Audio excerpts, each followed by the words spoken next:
नमस्कार दोस्तों, सीएसबी ज्ञान बुक में एक बार फिर आप लोगों का बहुत बहुत स्वागत है। दोस्तों, अगर आप एक सीएससी वीएलई हैं तो आज मैं आप लोगों को बताने वाला हूं कि आप पीएम स्वनिधि योजना का फॉर्म कैसे अप्लाई करेंगे। स्टेप बाय स्टेप आज मैं आप लोगों को समझाने वाला हूं कि किस तरह से आप ऑनलाइन आवेदन करेंगे। तो दोस्तों, मैं बता दूं कि पीएम स्वनिधि योजना के अंतर्गत उन लोगों को 10,000 रुपये का लोन मिलने वाला है जो लोग ठेला, रेहड़ी या सड़क के किनारे छोटी मोटी दुकान किए हैं, बिजनेस किए हैं। तो ऐसे लोगों को सरकार 10,000 रुपये का लोन दे रही है। ठीक है, तो दोस्तों इसमें आपको मात्र 2% का ब्याज देना होगा।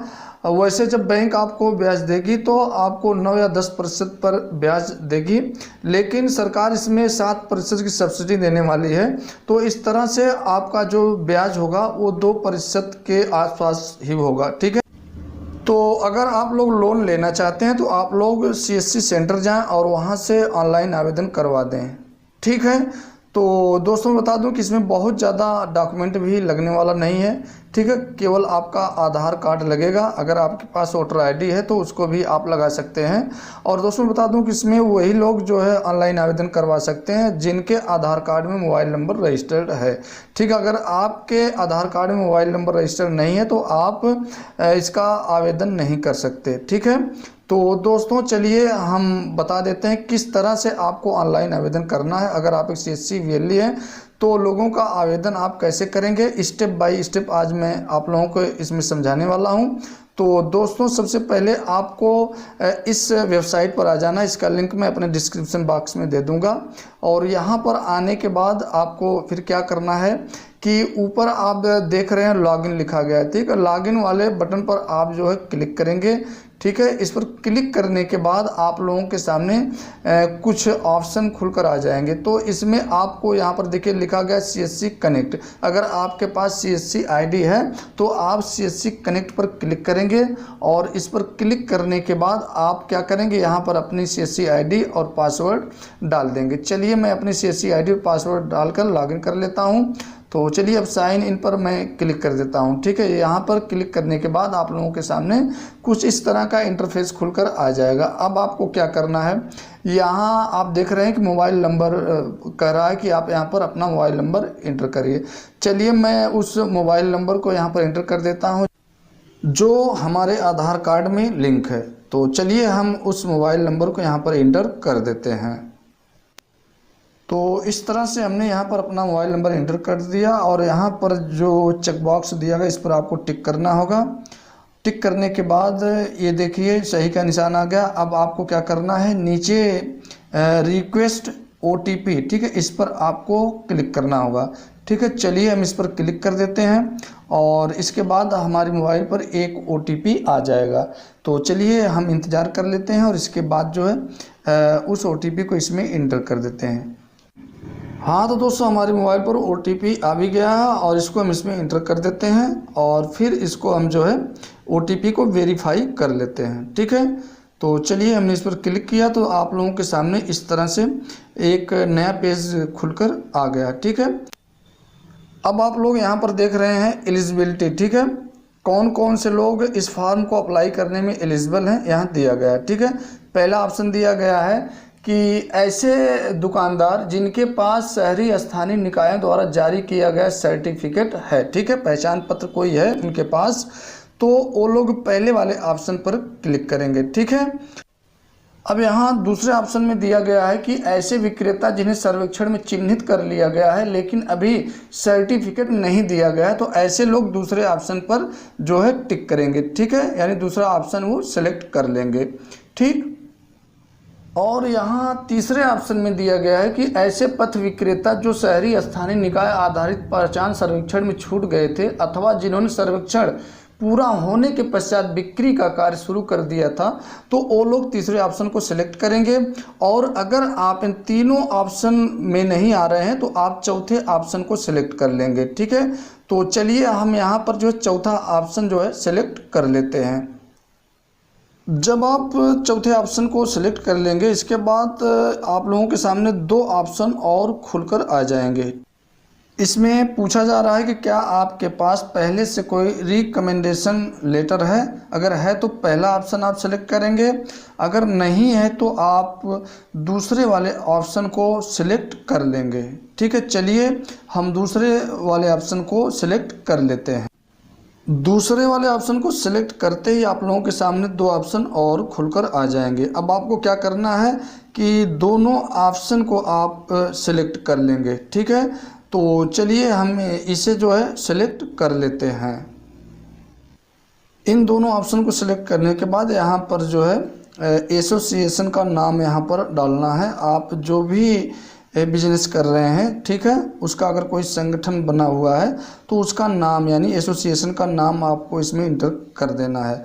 तो चलिए हम इसमें अपने एसोसिएशन का नाम इंटर कर देते हैं और अब इसे नेक्स्ट कर देते हैं। ठीक है, चलिए हम इसे नेक्स्ट कर देते हैं। नेक्स्ट करने के बाद आप लोगों के सामने कुछ नया पेज खुलकर आ जाएगा। यहाँ पर देख रहे हैं हमारा मोबाइल नंबर यहाँ पर दिखाई दे रहा है। अब इसके बाद आपको क्या करना है कि आधार वेरिफिकेशन, ठीक है, इस कॉलम में आपको अपना आधार नंबर इंटर करना है। तो चलिए हम इसमें अपना आधार नंबर इंटर कर देते हैं। तो चलिए हमने इसमें अपना आधार नंबर इंटर कर दिया। इसके बाद यहाँ कैप्चा जो दिखाई दे रहा है इस पर टिक कर दिए। ठीक है, आप लोग देख रहे हैं सही का निशान इसमें बन गया है। जब सही का निशान बन जाएगा तो आप फिर नेक्स्ट इसको कर देंगे और इसके बाद आपके मोबाइल पर एक OTP आ जाएगा। चलिए हमारी मोबाइल पर OTP आ भी गया है और अब हम इसे इसमें इंटर कर देते हैं। दोस्तों, आपके आधार कार्ड में जो मोबाइल नंबर रजिस्टर था उसी पर ये OTP आया है। ठीक है, तो चलिए हम इसमें उस OTP को इंटर कर देते हैं। तो चलिए हमने इसको इंटर कर दिया, इसके बाद फिर नेक्स्ट कर देंगे। ठीक है, यानी वेरीफाई कर लेते हैं अपने आधार कार्ड को OTP के द्वारा। तो चलिए थोड़ा प्रोसेसिंग ले रहा है। इस तरह से अगला स्टेप जो था आप लोगों के सामने खुलकर आ गया है। पहला स्टेप हमारा पूरा हो गया। अब दूसरा स्टेप है जो फॉर्म है उसको हमें भरना है और यहाँ पर आप देख रहे हैं हमारा एप्लीकेशन नंबर भी शो कर रहा है। ठीक है, इस एप्लीकेशन नंबर को आप नोट कर लेंगे। चलिए हम इसे नोट कर लेते हैं और इसके बाद अगला स्टेप हम पूरा करते हैं। तो चलिए अब नीचे आप लोगों के सामने जो फॉर्म दिया गया है उसको हम भर के आप लोगों को दिखा दे रहे हैं किस तरह से आपको इस फॉर्म को भरना है। हाँ तो दोस्तों, अब आप लोग यहाँ पर देख रहे हैं आधार कार्ड में हमारा जो नाम था यहाँ शो कर रहा है और अब यहाँ पर आप फादर्स नेम डाल देंगे। चलिए हम यहाँ पर फादर्स नेम डाल देते हैं और यहाँ आपकी डेट ऑफ बर्थ और यहाँ पर मैरिटल स्टेटस में आप विवाहित अविवाहित जो भी होंगे आप सिलेक्ट कर लेंगे। यहाँ देखिए मोबाइल नंबर दिया है और यहाँ पर आप का जो जेंडर वो दिया रहेगा। फिर आपको यहाँ पर क्या करना है कि आप सोशल कैटेगरी को सिलेक्ट कर लेंगे, SC ST OBC, और फिर इसके बाद आप नेटिविटी जो है आपकी जो भी होगी रूरल या अर्बन। चलिए मैं यहाँ रूरल सेलेक्ट कर ले रहा हूँ और इसके बाद अब यहाँ पर आप देख रहे हैं आधार नंबर हमारा शो कर रहा है और एक ID प्रूफ आपको और भी देना होगा। चलिए यहाँ पर हम वोटर ID को जो है सिलेक्ट कर ले रहे हैं। इसमें वोटर ID नंबर इसमें हम अपना डाल दे रहे हैं। चलिए हमने इसमें अपना वोटर ID नंबर डाल दिया और इसके बाद अगर आपके पास इन तीनों में से कोई भी ID नहीं है तो आप अदर में लिख देंगे आपके पास जो भी डॉक्यूमेंट होगा और उसका फिर आपको नंबर भी लिखना होगा। ठीक है, तो चलिए हमने वोटर ID नंबर इसमें डाल दिया, इसलिए अदर में हम कुछ नहीं लिखेंगे, इसको छोड़ देंगे। ठीक है, अब आपको नीचे आना है। ठीक है, नीचे आकर आपको क्या करना है कि यहाँ फैमिली डिटेल दिया गया है। ठीक है, आपके परिवार में कितने सदस्य हैं यहाँ से आप सेलेक्ट कर लेंगे। ठीक है, तो चलिए हम यहाँ से 2 सेलेक्ट कर ले रहे हैं। 2 को सिलेक्ट करने के बाद यहाँ दोनों सदस्यों का डिटेल आपको डालना होगा। चलिए हम उनका डिटेल यहाँ पर डाल दे रहे हैं, यहाँ नाम लिख दे रहे हैं और इसके बाद दूसरे कॉलम में आपको रिलेशन लिखना होगा। ठीक है, तो चलिए यहाँ हम रिलेशन भी डाल दिए। इसके बाद आपको यहाँ एज डालना होगा, कितनी उम्र है। ठीक है, और इसके बाद अब दूसरे सदस्य का नाम भी इसमें हम इंटर कर दे रहे हैं। चलिए हमने यहाँ दूसरे सदस्य का नाम भी इंटर कर दिया, फिर रिलेशन। ठीक है, तो रिलेशन में जो भी होगा आप यहाँ पर डाल देंगे, ठीक है। और इसके बाद तीसरे कॉलम में आपको दूसरे सदस्य की उम्र यानी एज डालना होगा। तो चलिए हम इसमें एज भी डाल देते हैं। अब आपको क्या करना है कि यहाँ परमानेंट एड्रेस, ठीक है, परमानेंट एड्रेस में देखिए आधार कार्ड पर जो भी एड्रेस था यहाँ पर सब दिया गया, इसमें आपको कुछ भी नहीं करना है, इसमें आप एडिट नहीं कर पाएंगे, ठीक है। और फिर इसके बाद जो है करेंट एड्रेस, ठीक है। करंट एड्रेस में अगर आप परमानेंट एड्रेस को डालते हैं तो आपको इस पर टिक करना होगा, तो जो परमानेंट एड्रेस था इसमें सब ऑटोमेटिक फिल हो जाएगा, ठीक है। तो अब इसके बाद आपको क्या करना है कि वेंडर एक्टिविटी यानी आप किस चीज़ की दुकान किए हैं उसको आप यहाँ से सिलेक्ट कर लेंगे। तो चलिए हम उसको यहाँ से सिलेक्ट कर लेंगे। आप भी जो दुकान किए होंगे, आपका जो बिजनेस होगा उसको आप यहाँ से सिलेक्ट कर लेंगे, ठीक है। तो चलिए हम इसको सिलेक्ट कर लेते हैं। इसके बाद यहाँ पर दिया गया है प्लेस ऑफ वेंडिंग, ठीक है। आप अगर घूम कर कोई धंधा कर रहे हैं, कोई सामान बेच रहे हैं तो आप मोबाइल पर टिक करेंगे। अगर फिक्स लोकेशन में आपकी दुकान है, कहीं पर फिक्स है, ठीक है, तो आप फिक्स लोकेशन को सिलेक्ट कर लेंगे। तो चलिए हम इसमें फिक्स लोकेशन को सिलेक्ट कर ले रहे हैं। अब इसके बाद आपको ड्यूरेशन ऑफ वेंडिंग, आप कब से दुकान कर रहे हैं, आप ये धंधा जो कर रहे हैं कब से कर रहे हैं, वो डेट आप यहाँ से सिलेक्ट कर लेंगे, किस सन में, ठीक है, सब कुछ दिया गया। आप यहाँ से उसको सिलेक्ट कर लेंगे कि कब से आप दुकान कर रहे हैं, ठीक है। इसके बाद आप यहाँ पर लोकेशन का नाम लिख देंगे, आपकी दुकान जहाँ पर है, जिस जगह पर है उसका नाम यहाँ पर लिख देंगे, यानी उस स्थान का नाम। चलिए हम इसमें जहाँ पर हमारी दुकान है उस स्थान का नाम यहाँ पर हम लिख दे रहे हैं, ठीक है। अब इसके बाद आपको क्या करना है, नियरेस्ट लैंडमार्क, ठीक है। अगर आपके दुकान के आसपास कोई ऐसा स्थान है जिससे उस दुकान की पहचान की जा सके, जैसे मंदिर हुआ, मस्जिद हुआ, तो चलिए हम लैंडमार्क में, यहाँ हमारी दुकान के पास एक मंदिर है, यहाँ वो लैंडमार्क दे रहे हैं, ठीक है। तो चलिए यहाँ पर हम लिख दे रहे हैं टेम्पल, ठीक है। इसके बाद आपको यहाँ से अपना स्टेट सिलेक्ट कर लेना है। तो चलिए हम अपना स्टेट यहाँ से सिलेक्ट कर लेते हैं। अब यहाँ से आपको अपना डिस्ट्रिक्ट सिलेक्ट कर लेना है और अब यहाँ से आपको अपने नियरेस्ट जो नगर पंचायत है, ठीक है, म्यूनसिपल पार्टी जो भी होगा उसको आप सिलेक्ट कर लेंगे। तो चलिए हम यहाँ से हमारे नियरेस्ट जो भी नगर पंचायत है उसको हम सिलेक्ट कर लेते हैं। और इस कॉलम में आपको अपने विलेज का नाम इंटर कर देना है। तो चलिए हम इसमें अपने विलेज का नाम इंटर कर देते हैं और फिर इसके बाद आपको इस कॉलम में अपना पिन कोड यहाँ पर इंटर कर देना है। तो चलिए हम अपना पिन कोड यहाँ पर इंटर कर देते हैं। और अब आप जो है यहाँ पर एवरेज मंथली सेल्स यानी आप कितनी बिक्री कर लेते हैं, ठीक है, जितनी भी बिक्री आप एक महीने में कर लेते हैं उसको यहाँ पर आप इंटर कर देंगे। तो चलिए हम जितनी भी बिक्री करते हैं एक महीने में उसको यहाँ पर इंटर कर देते हैं।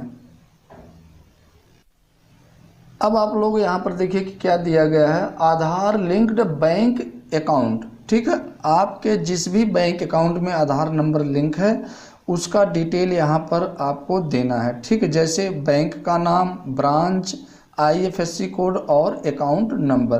तो चलिए हम पूरा डिटेल यहाँ पर डाल देते हैं।